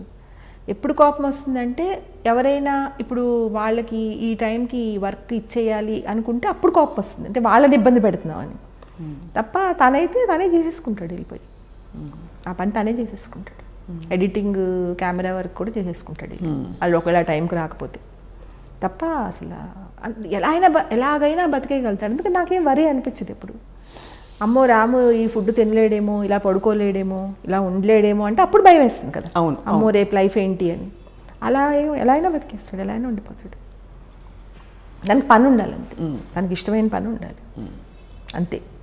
ఈ మనిషి నచ్చలేదు, ఈ మనిషి ఇలా ఉన్నాడు, అక్కడ సరిగ్గా సర్దలేదు, అక్కడేమో ఇలా ఉంది, నా కార్ టైంకి రాలేదు, అలాంటివి ఏ ఉండవు, అస్సలు ఉండదు. దాదాపు అంటే కొంచెం క్లోజ్గా అబ్జర్వ్ చేస్తే మాకు కొంతమందికి తెలుసు అంటే ఇలా అసలు కోపం రాదు అన్న విషయం గమనిస్తూ ఉంటాం. ఎప్పుడు చిరాకు పడ్డం చూడలేదు. దాని ఒక ఏదైనా ఎప్పుడైనా అలాంటి సందర్భం వచ్చినా కూడా దాన్ని ఫన్నీగా, హ్యూమరస్గా మార్చేసి ట్విట్టర్లో ఏదో పెట్టి ఫోన్ చేసి బాబు దయచేసి నీ కాళ్ళు పట్టుకుంటాను, నాకు తొందరగా పంపించని చెప్తాడు. అవును, అలాగే రాలేదనుకో దయచేసి. అవును. ఇప్పుడు నరేంద్రాచారి నా మీద బుక్ రాస్తున్నాడు, which is going to be released after my death అని చెప్తాడు. అని అన్నారా? అని చెప్తాడు ఎవరిని పరిచయం చేసినప్పుడు నరేంద్రని. నరేంద్ర చాలా సీరియస్గా తీసుకుంటాడు, కానీ తనకు ఫన్ సీరియస్ ఎవరికి తెలియదు, కానీ దాన్ని లైట్ చేసే ఒక పాయింట్. కానీ చాలా మంది చచ్చిపోయారు ఆ బుక్ రిలీజ్ అయ్యే లోపల, చాలా మంది చచ్చిపోయారు, అది నిజం. అయ్యో తప్పకుండా. అంటే రాము గారి గురించి బుక్ రాయడం సామాన్యమైన విషయం కాదు. మామూలుగా రాయచ్చు, అవునవును, బట్ అన్ని వెలికి తీసి ఒక మనం సంతోషంగా ఉండాలి మన ప్రోడక్ట్ తోటి, అంత స్థాయి రావడానికి టైం పడుతుంది. అవును, డెఫినెట్గా. నేను ఫన్ కోసం అంటాను, కానీ నాకు తెలుసు నరేంద్ర చాలా ఎఫిషియెంట్. ఇంకా లోతుకి వెళ్ళిపోయాడు, ఇంకా ఎక్కడికో లోతుకి. రాము ఎంత లోతుకి వెళ్ళిపోయాడో తను కూడా అంత లోతుకి వెళ్ళిపోయి అక్కడి నుంచి పుట్టిన సెకండ్ నుంచి ఇప్పటి వరకు ఎవ్రీ బిట్ క్యాచ్ చేశాడు. చాలా బాగా క్యాచ్ చేశాడు. అదైతే ఉంది. అవును, అందుకని అది ఎన్ని ఇయర్స్కి వచ్చినా వర్త్. అదైతే ఉంది. చాలా బ్యూటిఫుల్గా ఉంది. సో మరి రాము గారి దర్శక వారసత్వం ఎవరికైనా వస్తుందంటారా మీరు? నాకైతే ఎవరు అనిపించట్లేదు. అంటే ఇంట్లో అమ్మని బయట ఇంట్లో కావచ్చు, బయట కావచ్చు. ఇంట్లో ఆఫ్ కోర్స్ ఫిల్మ్ మేకింగ్ అంటే ఉన్నారు మిగతా వాళ్ళు, కానీ అంటే ఎలా అనిపిస్తుంది అంటే నాకు దర్శక వారసత్వం అంటే ఇప్పుడు చాలామంది చాలా బాగా చేస్తారు, అది నిజం. చాలామంది చాలా బాగా చేసేవాళ్ళు ఉన్నారు. కానీ ఏదో ఒక్క సినిమా చేస్తే, ఒక సినిమా చాలా గొప్పగా చేస్తే మళ్ళీ వాళ్ళు చేయడానికి ఒక 5 ఏళ్ళు 10 ఏళ్ళు అలా పట్టేస్తుంది. ఇంకొక గొప్ప సినిమా రావచ్చు. చాలా గొప్ప సినిమాలు రాము కంటే చాలా బాగా చేసిన వాళ్ళు చాలామంది ఉంటారు, అలా ఉండరని నన్ను. కానీ ఇలా తను ఎక్స్పెరిమెంట్ చేసినట్టు 4 రోజుల్లో సినిమా తీసేసి అది మళ్ళీ ఏమైనా మళ్ళీ అలాగే తీసేసి మళ్ళీ ఎవరెంత మొత్తుకున్నా మళ్ళీ అలాగే చేసేసి ప్రతి నిమిషం తను ఒక ట్రైలర్ని డిజైన్ చేసేస్తాడు, ఒక పబ్లిసిటీని డిజైన్ చేసేస్తాడు. ఒకసారి వచ్చిన డిజైన్ మళ్ళీ రాదు. తన స్టేట్మెంట్స్ కానీ డిజైన్ కానీ పబ్లిసిటీకి మళ్ళీ పబ్లిసిటీ ఉంటుంది. అవును, అలా అయితే ఎవ్వరు రారనుకుంటున్నాను నేను, నాకు తెలిసి. ఏమన్నా వస్తే రాము మనవరాలు ఏమన్నా రావాలి మళ్ళీ, అంటే సినిమా ఫీల్డ్లో అని కాదు, ఏదో ఆ టైప్లో ఇంకా ఏదో ఒక అద్భుతం ఏదో ఒక అద్భుతాలు ఇలా ప్రతి నిమిషం అద్భుతం, ఎవ్రీ సెకండ్ ఒక అద్భుతం ఉంటుంది, ఎవ్రీ సెకండ్. అలా నిజంగా అలా అయితే నేను ఇంతవరకు ఎవరిని చూడలేదు. ఇంపాసిబుల్ అలా. ఎప్పుడైనా అదే మీరు ఒకసారి ఇప్పుడు నువ్వు అన్నావు మీరు ఆలోచించి ఎప్పుడు కూడా ఆలోచిస్తారు అని. అవును, అది నాకు చాలా కరెక్ట్ అనిపిస్తుంది. అవును, అంటే 2-3 ట్రాక్స్ నడుస్తుంటాయి, ట్రాక్స్ నడిచేస్తూ ఉంటాయి, సెకండ్ గ్యాప్ వస్తే మళ్ళీ ఇంకోటి ఏదో వచ్చేస్తుంది.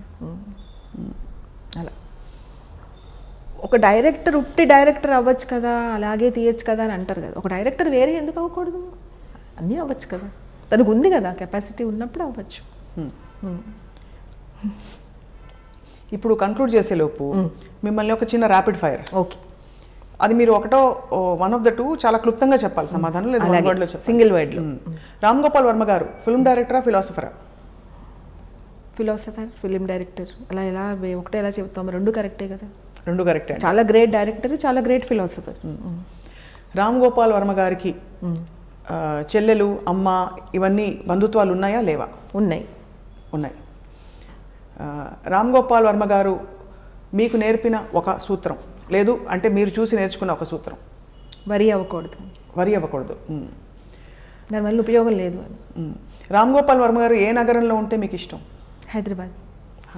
అది క్లారిటీ ఉంది, ఎక్కడున్నా పర్లేదులే, ఎక్కడ ఉన్నా ఏం చేసినా అని అలా కాకుండా మీ దగ్గరే ఉండాలి. చాలా ఇష్టం. రామ్ గోపాల్ వర్మ గారికి ఇష్టమైన కూర అంటే ఇలా బెల్లం కూరలు ఇష్టం, బెల్లం వేసి చేసిన కూరలు, తీపి కూరలు ఇష్టం. ఓకే, రామ్ గోపాల్ వర్మ గారికి మీరు ఎప్పుడు ఇంటికి వచ్చినప్పుడు ఇష్టంగా చేసి పెట్టే కూరగాయ? తనకి ఇష్టమైనవి అంటూ అలా అసలు ఏమి ఉండవమ్మా. ఫుడ్ దానికి తాలూకు ఇష్టాలు అనేది అసలు ప్రసక్తే లేదు. మనం ఏంటంటే చిన్నప్పుడు ఇష్టాలు గుర్తుపెట్టుకుని చేయడం అంతే. అంటే చిన్నప్పుడు అసలు ఆ టాపిక్ ఎత్తితే మొత్తం మూడౌట్ అయిపోతుంది. అవును, కాబట్టి అసలు నచ్చదు, ఆ సమస్య రాదు. And of course Ram Gopal Varma గారు ఫలానా స్టార్తో వర్క్ చేస్తే బాగుండు అని అనిపించే హీరో కానీ, లేదు ఫలానా హీరో రామ్ గోపాల్ వర్మ గారితో వర్క్ చేస్తే బాగుండు అని అనిపించే హీరో? జూనియర్ ఎన్టీఆర్ నాకు చాలా చాలా ఇష్టం. జూనియర్ ఎన్టీఆర్ అంటే విపరీతమైన ఇష్టం, చాలా పెద్ద ఫ్యాన్. పెద్ద ఎన్టీఆర్ గారు చాలా ఇష్టం, కానీ జూనియర్ ఎన్టీఆర్ ఫర్ ఎవర్, ఇంకా తర్వాత అలాంటి యాక్టర్ రాడని నా ఉద్దేశం. జూనియర్ ఎన్టీఆర్తో చేయాలని చాలా ఉంది. రామ్ గోపాల్ వర్మ గారిని ఒక వర్డ్లో మీరు డిస్క్రైబ్ చేయాలంటే, నేనేమి మీకు లీడ్ ఇవ్వకుండా ఏమంటారు? వర్మ గారు అని ఫిల్ ఇన్ ద బ్లాంక్స్. నేను చేయాలంటే ఒక్కడు అని మేము ఇంట్లో పేరు పెట్టాం. అంటే ఒక్కడే అన్ని చేసేసుకుంటూ ఉంటాడు, ఎవరిని హెల్ప్ అడగడు, మాట్లాడు, చేయడు, ఎవరిని తిట్టడు. ఒక 10,000 మంది చేసే పని ఒక్కడే చేసేస్తాడు, అందుకని ఒక్కడు అని పేరు పెట్టు. ఏది సూట్ అవుతుంది, రాముడా కృష్ణుడా? నా దృష్టిలో కృష్ణుడు. రాముడు క్యారెక్టర్ అసలు చాలా బోర్, పేరైతే అలా ఉంది, కానీ నాకు కృష్ణుడే నచ్చుతాడు. కృష్ణుడు వర్మ గారికి అదే, అంటే ఆ లక్షణాలు ఎక్కువ ఉంటాయంటారు. గోపికల వల్ల కాదు, పనులు చేసుకుంటూ ఉంటాడు కదా. ఇంకా ఎక్కడికి వెళ్తే అక్కడ ప్రత్యక్షం అవుతాడు, చేసేస్తాడు, వచ్చేస్తాడు, ఎవరేమన్నా పట్టించుకోడు, హర్ట్ అవ్వడు, పనులు అయిపోతూ ఉంటాయి, ఎంజాయ్ చేస్తాడు లైఫ్. ఆ తత్వం ఎక్కువ ఉంటుంది. కష్టాలు పడి ఏదో నాకు కష్టాలు, నన్ను ఎవరు పట్టించుకోవట్లేదు, వెళ్ళమన్నారు అని ఏడుస్తూ, ఎంతసేపు ఆ భార్య దూరం అయిందని ఏడుస్తూ, పిల్లలు దూరం అయ్యారని ఏడుస్తూ, దానికన్నా అసలు నా భార్యను ఎలా తెచ్చుకుందామని కృష్ణుడు ఏంటంటే ఏం చేద్దాం, ఎలా మళ్ళీ కలుద్దాం అని ఆలోచిస్తూ ఉంటాడు. ఏదో ఒక తంత్రమో మంత్రమో చేసి తీసుకొచ్చేస్తాడు. అలా ఎంత బాగా అర్థం చేసుకున్నారంటే మీరు రాము గారిని. అవునా? చూసి ఐ హావ్ నో వర్డ్స్. ఎందుకంటే రాము నీకు చాలా బాగా అర్థమయ్యాడు కాబట్టి, నువ్వు నన్ను అర్థం చేసుకోవడం నాకు చాలా హ్యాపీగా ఉంది. నిజంగా రామోయిజం వాజ్ అ వండర్ఫుల్ జర్నీ. అంటే ప్రపంచానికే ఆయన చెప్పిన ఫిలాసఫీ వినడానికి అక్కడక్కడ కటువుగా కొంతమంది కనిపించి ఏంటమ్మా నీకు వేరే వేరే ఏంటి పని లేదా ఈ ఇంటర్వ్యూలోనే చేస్తావని, లేదు పని కట్టుకుని చేస్తున్నాను ఈ ఇంటర్వ్యూ అని చెప్పి అందరికీ ఇది ఒక కైండ్ ఆఫ్ ఫిలాసఫీ అయింది ఇప్పుడు ప్రపంచానికి. యంగ్స్టర్స్ చాలా మంది కనెక్ట్ అవుతూ ఉంటారు. అవును, చాలా మంది అంటారు ఏంటండి అమ్మాయి ఉండే అమ్మాయి అలాంటి డిస్కషన్స్ పెడుతుంది. స్వప్న అంటే అందరికి చాలా ఇష్టం కదా, చాలా మంచి పిల్ల, చాలా కరెక్ట్గా ఉంటుంది. కానీ రామోయిజం చేయడం ఏంటి, అమ్మాయి లాంటి డిస్కషన్స్ చేయడం ఏంటి అని ఒక 6-7 years బ్యాక్ అనేవాళ్ళు స్వప్న. కానీ ఇప్పుడు నాకు తెలిసి చాలా మంది యాక్సెప్ట్ చేసేస్తున్నారు చాలా మటుకు. ఒక 70% అప్పుడు 30% చేసేవారు, ఇప్పుడు 70% చేస్తున్నారు యాక్సెప్ట్ చేసి. అలా అనిపిస్తుంది నాకు, నా పర్సనల్ ఒపీనియన్, అంటే నేనున్న సర్కిల్లో జనరల్గా. బట్ చాలా వండర్ఫుల్గా ఉంది విజయ్ గారు మీతో మాట్లాడడం. అండ్ ఐఎమ్ ష్యూర్ మనం తవ్వుతూ పోతే అంటే తీస్తూ పోతే బోర్డు ఉంటే సారం అంటారు కదా, అలా ఇవాళ ఇచ్చిన ఈ ఇంట్రొడక్టరీ ఇంటర్వ్యూ ఐఎమ్ హోపింగ్ ఏదో టైంలో మనం మంచి సందర్భంలో కొనసాగించే ఆ ఒకేషన్ కూడా వస్తుంది. మరొక ఒకేషన్ తప్పకుండా నేను చెప్పాను కదా, నువ్వు అడిగితే నేను ఎప్పుడు కాదన్ను. Thank you so much, I feel honoured నిజంగా. వెంటనే ఎప్పుడైనా ఎక్కడైనా ఓకే. స్వప్నతో నాకు అసలు ఎప్పుడు ఏం ప్రాబ్లం లేదు. మోస్ట్ సెన్సిబుల్, మొత్తం ఇంతవరకు నేను చూస్తున్న వాళ్ళలో మోస్ట్ సెన్సిబుల్ నువ్వే. కానీ మీరు మోస్ట్ సెన్సిబుల్ గా అనిపిస్తుంది. అంటే ఎంత అర్థం చేసేసుకున్నారు, ఎంత సింప్లిఫై చేసి చెప్పేస్తున్నారు మీరు అని. అందుకే అన్నయ్య మీరు అంత మీకు ప్రేమ ఉందని ఆయన కూడా తెలుసో తెలియదు కానీ మాకు ఇప్పుడు తెలిసింది. ఇప్పుడు నేను ఇంకొకటి కూడా చెప్తాను స్వప్న, రత్న ఏదైతే మిస్ అయిందో మేము కూడా అదే మిస్ అవుతాం కదా, న్యాచురల్లీ మిస్ అవుతాం. తను ఏంటంటే అది కూడా అర్థం చేసుకుంటుంది. ఇప్పుడు రత్న ఏంటంటే నేను ఎంత రాముని మిస్ అవుతున్నానో ఆంటీ కూడా మిస్ అవుతారు కదా, మదర్ కదా అనుకుంటుంది. తనలో ఉన్న గొప్ప క్వాలిటీ అది. అలా ఎవరు అనుకుంటారు, అలా అనుకోరు కదా ఎవరు. అందుకని మాకు అంత ఇష్టం. అన్ని కుదురుకున్నాయి, ఒకలా చూస్తే చక్కగా కుదురుకున్నాయి. చాలా గ్రేట్ పర్సనాలిటీ ఆ విషయంలో. ఎవరు ఆలోచిస్తారు మదర్ కోసం? నేను మిస్ అవుతున్నాను అనుకుంటారు కానీ వాళ్ళ అమ్మగారు మిస్ అవుతున్నారు ఎవరు ఆలోచిస్తారా? అంటే అది సెపరేట్ అయ్యాక అది ఈక్వల్గా ఆలోచిస్తుంది. అయ్యో పాపం ఆంటీ ఎంతో ఫీల్ అవుతున్నారు, కనిపించలేదు, రాము వచ్చి ఇన్ని రోజులైంది పాపం అలా అనుకుంటుంది. అది నాకు చాలా అక్కడే నేను ఇంకా కనెక్ట్ అయిపోయాను చాలా. అందుకే నేను ఎప్పుడు బేస్ చూస్తాను స్వప్న. తర్వాత ఏం జరిగినా ఏమైనా మాట్లాడినా ఏమైనా నేను నాకు ఎక్కదు, పట్టుకోదు వచ్చి. ఏదైనా అనేసినా ఏదైనా ఆర్గ్యుమెంట్స్ వచ్చినా నాకు ఎందుకు రాదంటే నాకు బేస్ తెలుసు కదా వాళ్ళు ఎలాంటి వాళ్ళు, రాము అయినా రత్న అయినా ఎవరైనా. అందుకే నాకు అలా కోపం రాదు. అది యాక్చువల్లీ ఒక న్యూ పాసిబిలిటీకి మీరు తావిచ్చారు. మీరు రత్న గారు, రాము గారు అంటే మనం విడివిడిగా డిఫరెంట్ జర్నీస్ ఎంచుకున్నా కూడా కలిసికట్టు అంటే హార్మనీతో పరస్పర గౌరవంతో జీవించవచ్చు అనే ఒక చాలా బ్యూటిఫుల్ క్వాలిటీని పరిచయం చేశారు ప్రపంచానికి ఇవాళ ఇంటర్వ్యూ ద్వారా. బికాస్ ఇంట్లో విషయాలు బయట ఎవరికి తెలియదు. అవునవును, తెలియదు. మాకు అవకాశం ఇచ్చి మీ ఇంట్లోకి తొంగి చూసే అవకాశం ఇచ్చినందుకు I'm grateful to you. Thank you so much Vijay garu. And I look forward. చాలా సంతోషం స్వప్న, నువ్వు అర్థం చేసుకున్న విధానం. అంటే రాముని చాలా బాగా అర్థం చేసుకున్నావు, నన్ను కూడా అర్థం చేసుకోవడం నాకు చాలా సంతోషంగా ఉంది. ఆల్వేస్ ఇది memorable interview for me. Thank you so much Vijay garu. And will catch up మళ్ళీ అతి త్వరలో. తప్పకుండా, ఎప్పుడంటే అప్పుడు. అండ్ మనసు నిండిపోయింది కాబట్టి ఇక చెప్పాల్సింది ఏమీ లేదు. Thank you all for watching.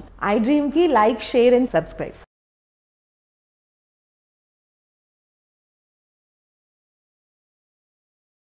మీరు చూస్తున్నారు ఐ డ్రీమ్ న్యూస్ ని. Please subscribe. I dreams. For more videos, subscribe. I dream. Please subscribe for more videos. I dream. I dream. For more videos, Subscribe, I dream. Please subscribe. Subscribe I dream channel. Do subscribe. I dream. I dream ఛానల్ని subscribe చేయండి. Do watch I Dream.